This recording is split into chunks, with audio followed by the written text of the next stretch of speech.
Slotted అలో చూద్దాం. అలోలో 2 types ఉంటాయి. ఇంతకుముందు వీడియోలు చూసి మనం ప్యూర్ అలోవా, ఈ వీడియోలో మనం స్లాటెడ్ అలో చూద్దాం. అలోలో సెకండ్ టైప్. ఈ అలో స్లాటెడ్ అలో ఎందుకు యూజ్ చేస్తారంటే, ఏదైతే ప్యూర్ అలోలో ఉందో దాని యొక్క ఎఫిషియన్సీని ఎఫిషియన్సీ అని అనొచ్చు, లేకపోతే కెపాసిటీ ఆఫ్ ప్యూర్ అలోని ఇంప్రూవ్ చేయడానికి మనం స్లాటెడ్ అలో వాడచ్చు. దాని యొక్క ఎక్స్టెండెడ్ వర్షన్ అని అనొచ్చు. మనం ఏదైతే డిసడ్వాంటేజ్ ఉందో ప్యూర్ అలో వల్ల దాన్ని ఓవర్కమ్ చేయడానికి ఇది వాడతాం. ఇప్పుడు డిసడ్వాంటేజ్ అంటే ఇవి రెండు కొలిషన్ క్రియేట్ అవుతున్నాయి. ఇక్కడ ఈ సి అనే ఫ్రేమ్ పంపినప్పుడు, అట్లనే డి అనే యూజర్ ఫ్రేమ్ పంపినప్పుడు ర్యాండమ్ టైంలో ఇక్కడ కొలిషన్ క్రియేట్ అవుతుంది. ఈ కొలిషన్ క్రియేట్ కాకుండా దీన్ని ఓవర్కమ్ చేయడానికి స్లాటెడ్ అలో అనేది కనబెట్టిండ్రు.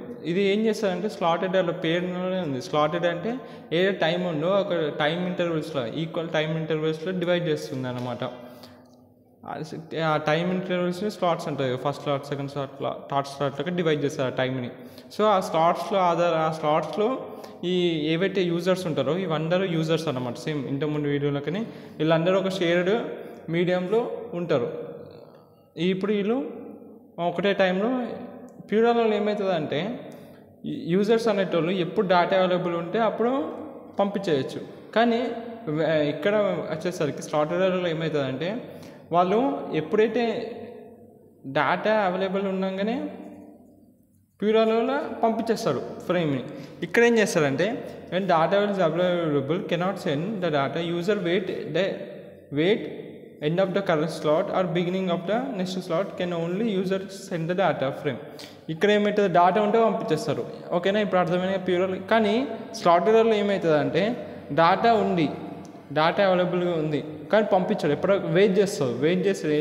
ఎప్పటివరకు వెయిట్ చేస్తారంటే ఏదైతే టైం స్లాట్స్ ఉన్నాయో అది time slots user wait end of the current ఈ స్లాట్ అన్న అయిపోవాలి. ఇప్పుడు కరెంట్ రన్నింగ్ స్లాట్ అన్న అయిపోవాలనుకనే వెయిట్ చేస్తాడు. అయిపోయి తర్వాత నెక్స్ట్ స్లాట్ బిగినింగ్లో ఇలా పంపిస్తాడంట. స్లాట్ యొక్క ఏదైతే ఇప్పుడు కరెంట్ రన్నింగ్ అవుతుంది స్లాట్ అంటే అయిపోయే వరకు ఆగి నెక్స్ట్ స్లాట్ బిగినింగ్లో కావాల్సిన స్లాట్ని సెండ్ చేస్తారు అనమాట. ఇది స్లాటెడ్ అలో. ప్యూర్ అలోలో డేటా ఉన్నా కానీ పంపించేస్తారు. ఇక్కడ అట్లా పంపరు. డేటా ఉన్నా కూడా కొద్దిసేపు ఆగి ఆ స్లాట్ రన్ అవుతుంటే ఒకటి కరెక్ట్గా అది అయిపోయే వరకు ఆగి అది అయిపోయాక నెక్స్ట్ స్లాట్లో బిగినింగ్లో ఇలా పంపిస్తారు అనమాట. అది డిఫరెన్స్. ఓకేనా, ఇప్పుడు చూడండి ఏ అనే అయినా పంపించాలనుకోండి, పంపించాను. ఇక్కడ ఏం కాలేదు కొలిషన్. ఈ స్లాట్లో పంపించాం, టైం ఇంటర్వ్యూలో పంపించాము. బి ఏం పంపించాము, సి పంపించాడు.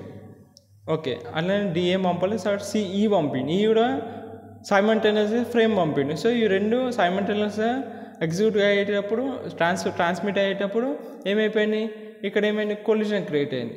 రెండు ఒకటి టైం స్లాట్ ఉంది కాబట్టి ఇప్పుడు కొలిషన్ క్రియేట్ అయింది కాబట్టి ఇప్పుడు సేమ్ దానిలో ముందు ప్యూర్ అలో లాగా దీని కూడా బ్యాక్ ఆఫ్ టైం ఉంటుంది. బ్యాక్ ఆఫ్ టైం అంటే ఏంటిది, ఒక సెండర్ అనే యూజర్ అనేటువంటి ఒకటి పంపితే రిసీవర్ అక్నాలజ్మెంట్ ఇస్తారు. రైట్, ఇక నాకు ఇక ఫ్రేమ్ వచ్చింది రాలేని రిసీవర్.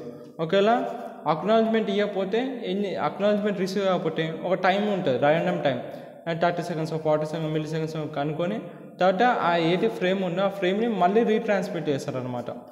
సో ఆ ర్యాండమ్ టైం ఉంది చూస్తారా, ఆ ర్యాండమ్ టైంని బ్యాక్ ఆఫ్ టైం అంటారు. సో ఏం చేస్తుంది, సిఈకి ఇక్కడ కొలిషన్ క్రియేట్ అయింది కాబట్టి ఈ ఏం చేస్తుంది అంటే ఒక ర్యాండమ్ అమౌంట్ ఆఫ్ టైం ఆగి మళ్ళీ ఆ ఫ్రేమ్ని మళ్ళీ సెండ్ చేస్తుంది, మళ్ళీ రీట్రాన్స్మిట్ చేస్తుంది. అప్పుడు కొలిషన్ అనేది క్రియేట్ కావాలన్నమాట. అట్లా ఇప్పుడు దీని యొక్క వలరబుల్ టైం వచ్చేసేసి టీ అంటారు అనమాట.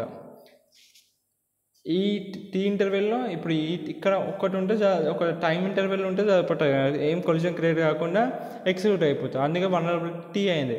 ఇప్పుడు ఎఫిషియన్సీ ఆఫ్ స్లాటెడ్ అలో ఏమవుతుందంటే G/(-G) అనమాట. అక్కడ ఏంటిది G/(e⁻⁻²). ఎందుకంటే ఇక్కడ వలరబుల్ టైం అక్కడ ఏముంది, ప్యూర్ అలో వలరబుల్ టైం వచ్చేసి 2T, ఇక్కడ ఏమొచ్చి 2, అందుకే అక్కడ -2T వచ్చింది. ఇక జస్ట్ 1 ఉంది కాబట్టి కోఎఫిషియెంట్ ఇక్కడ 1G వచ్చింది, అక్కడ 2G వచ్చింది. Efficiency of pure allow -2G, ఎందుకంటే ఇక్కడ 2 ఉంది కాబట్టి వలరబుల్. ఇక్కడ 1 ఉంది కాబట్టి వలరబుల్ టైం, అందుకే ఇక్కడ 1G వచ్చింది. సో మ్యాక్సిమం ఎఫిషియన్సీ ఎప్పుడు ఉంటుంది అంటే స్లాటెడ్ అలోలో G=1 ఉన్నప్పుడు అవుతుంది. ఓకే, అప్పుడు ఏమైపోతుంది, ఈ G=1 అక్కడ సబ్స్టిట్యూట్ చేద్దాం. 1 × e⁻1 అంటే e⁻1 రాయొచ్చు 1/8. దాని వాల్యూ ఎట్లా ఉంటుంది అంటే 1/2.72 అంటే దాన్ని ఎట్లా 36%. ఓకే, లెక్కేద్దాం. ప్యూర్ అలా అంటే ఏంటి 36/2 ఆఫ్ 18%. సో ఇప్పుడు ఏమర్థమైంది మీకు, స్లాటెడ్ అనేది మోర్ ఎఫిషియన్స్ దెన్ ప్యూర్ అలా ఇలా అన్నమాట. ఓకే.